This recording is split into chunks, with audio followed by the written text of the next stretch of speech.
Hi, and welcome to this week's tarot reading.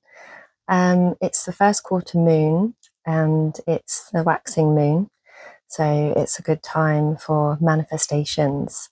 So, the question I asked today was collectively, what do we need to know for our manifestations to be actualized? And the first card is the basic theme, the question, and the card we got was Against Nature. So, from the book, I will read it because, again, as Witch and Scythe says, this is where the magic is. And the message is, on some level, we all know when we are going against nature. We recognize it in feelings of impatience and agitation that arise when trying to force certain outcomes. The Contra Naturam card arrives to remind the alchemists they cannot control the uncontrollable. Nature has its way in enveloping us in a wild narrative that we can collaborate in but not dictate. No matter our efforts to manage every aspect of our lives, the mess ensues. Spring is soggy. The lotus requires mud. People do what they do. This card heeds a warning not to fight the flow of Mother Nature or of destiny. Once we loosen the grip of what we think life should look like, a whole new realm of possibilities awakens. Now is the time to be radically open to what nature has in store for you. Go deeper, watch the Talking Heads music video, Nothing But Flowers. I love Talking Heads. They're a really good band, so I do suggest you do that. So one of the messages on the side is, think of this card as trying to force a square peg into a round hole. There's likely a solution waiting for you to see it. Shake things up, dance, tell a joke, take a break. To ponder, what we resist persists. So for me, this is basically saying, like, we need to let go and flow with life rather than trying to control it, as the card says. Sometimes we think what the outcome should be is how it should be. But I think this is calling to us to have some fun and stop being so serious. So that leads nicely into the second card, which is what is crossing the basic theme or question, and that is the Princess of Wands. So she is dancing, in the picture. She is letting go of fears and jumping into the unknown. This is about, transforming your fears into love and focusing on your strengths and just going step by step. Doing what we're passionate about, getting out there, moving your body, dancing, as kind of the first card said. We can sometimes get so serious in our spiritual path that I think sometimes we forget just to have fun in the moment.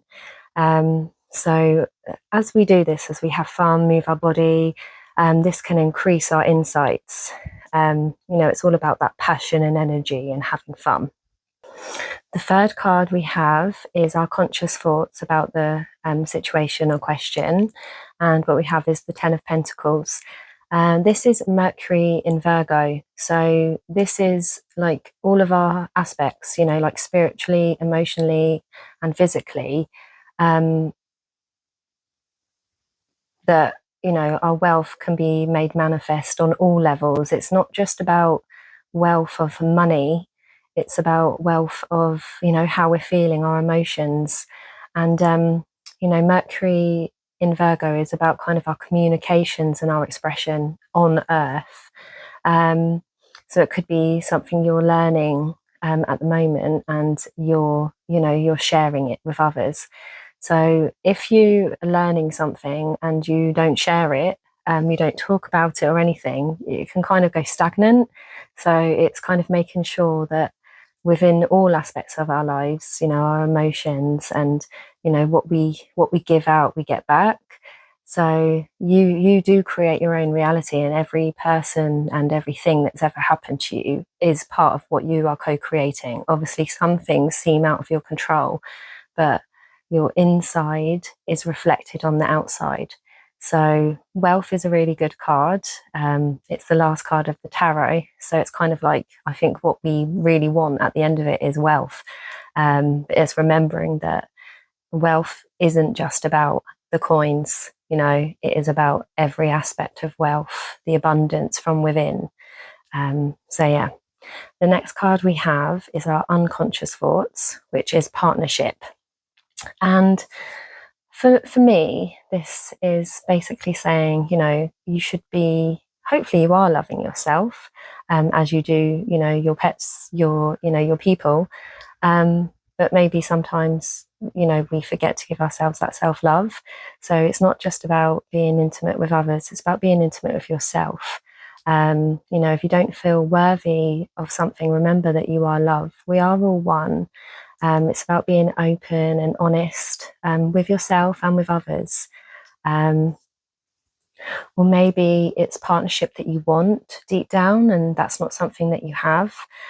So if that's the case, it's kind of like looking within. Why do you want a partner right now? Are you deeply loving yourself as you would want a partner to love you? If not, then maybe you've got some self-work to do. Do some journaling, kind of write to yourself, how am I feeling? What am I not worthy of? We get a lot of insights when we're just quiet and still. So I think this is a really positive card. Maybe it's, your partners that are helping you, or just yourself. Because the best relationship we can have is with ourselves. It's all about how we treat ourselves, how we love ourselves. We can only love others as much as we love ourselves. So maybe there's some reflection there that needs to be looked at. The fifth card we have is healing. And this is what is coming to an end, or what's already ended. Some of you might still be going through this. So this is kind of like healing old wounds. There may be some shadow aspects that you're working through, such as fear. I know that's been a big one for me.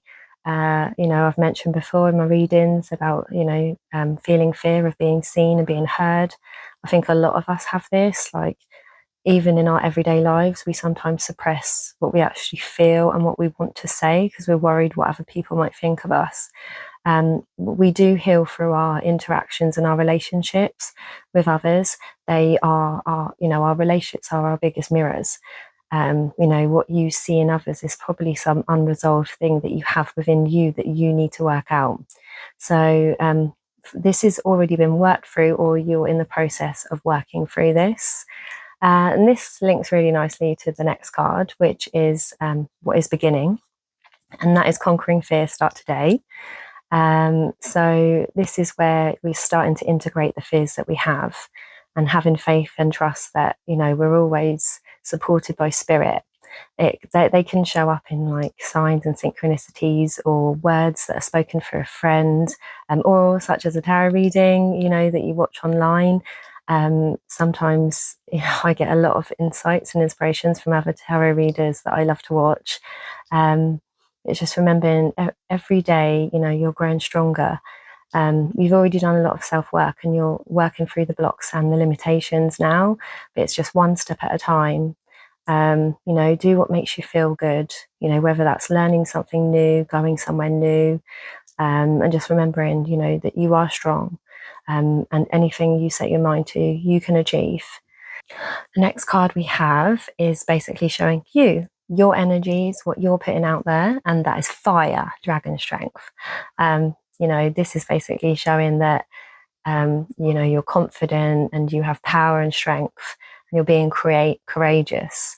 It's about speaking and living your truth, not being scared what other people think. Obviously there's a time and a place for voicing our truths and the right audience and all of that. But doing what you're passionate about and not letting others put you down. If they don't like something that you're doing, that's a reflection on them, and maybe that's something they need to work through. I see that a lot when you have like negative comments that you see. People are putting other people down and they're bullying other people online, but that's because there's something in them that they're not happy with. So it's about ignoring, the people who don't really matter. Doing what you are passionate about and having that courage to step forward. The dragon can bring energy, to your solar plexus. So it is all about that courage and standing in your power. So the dragon can bring major healing and strength to you right now. So if you do work with dragons, that is what the card's bringing forward today. So this is showing that you have that passion within you. So, keep working on yourself, keep doing the things that bring you fulfillment. So the next card we have is what energies are coming in to us from the outside world, or maybe your inner world. And the card is High Priest, intend and create. The message says, I like the message from the book, so I'll read it. Recognize that you have the power to change your life, face your fear, and align with the light. In many traditions, the high priest is the physical embodiment of the divine masculine. He acts as a bridge between worlds and is able not only to divine the future, but to help create it too. Inspired by the ancient Egyptians, the priest is the divine consort to the high priestess. He is depicted with a hawk, which is sacred to the Egyptian god Horus, and holding a wand of Anubis, the Egyptian guide to the underworld. The high priest is always spiritually connected and disciplined, with great respect for his creator and his particular practice. In a reading, this card can represent a spiritual figure, leader or teacher in your life, or an aspect of your path that has led you to where you are today. You are a bridge between heaven and earth, and it's important for you to know that you are more powerful and connected than you may think. Everything you are giving attention and energy to at this time is creating your way forward. There have been some setbacks, but accept these as experiences that have led you to a deeper understanding of yourself and your spirit. Know that you are being guided by the ancestors to direct your thoughts and energies towards what you want to grow, heal, and expand, and then watch it happen right before your eyes. That's a really lovely message. So this could be like a divine masculine figure coming into your life, or it could be the divine masculine within you, helping you move through your fears and to create something with purpose. Like it says, being disciplined in your practice. You're always co-creating with spirit. So, it's about giving attention and focus to what it is you want to manifest, and you will be guided to expand and grow.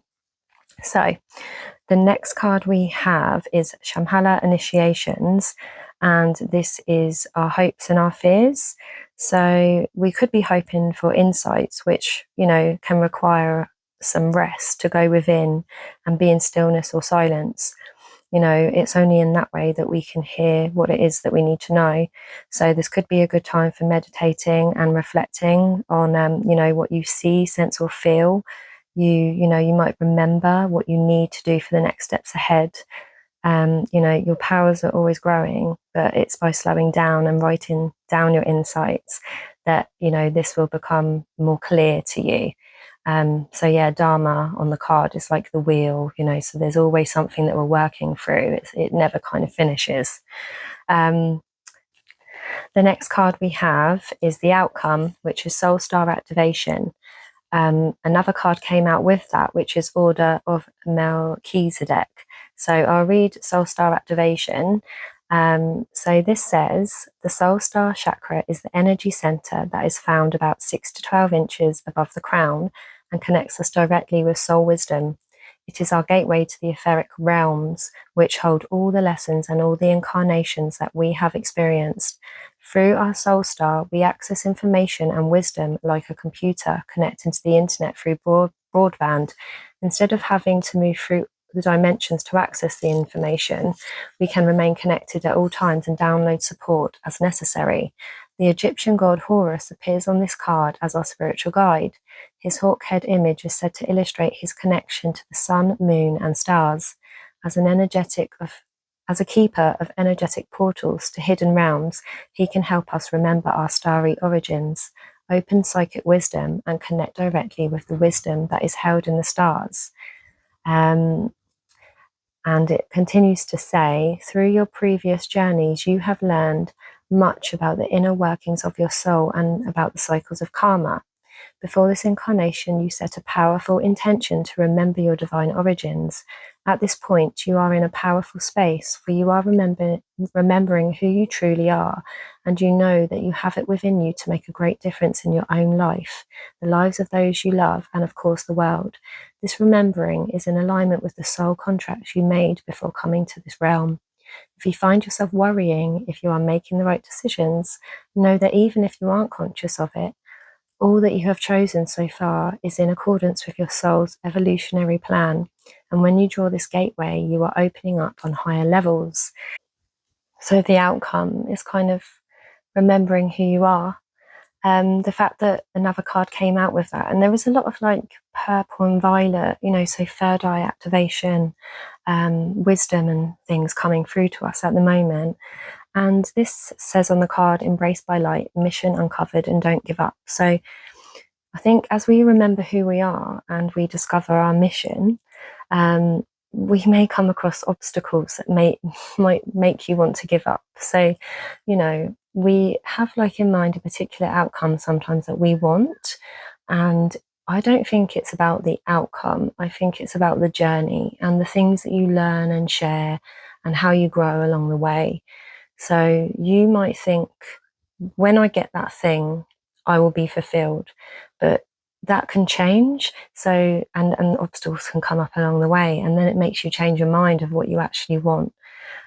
So in this life on earth,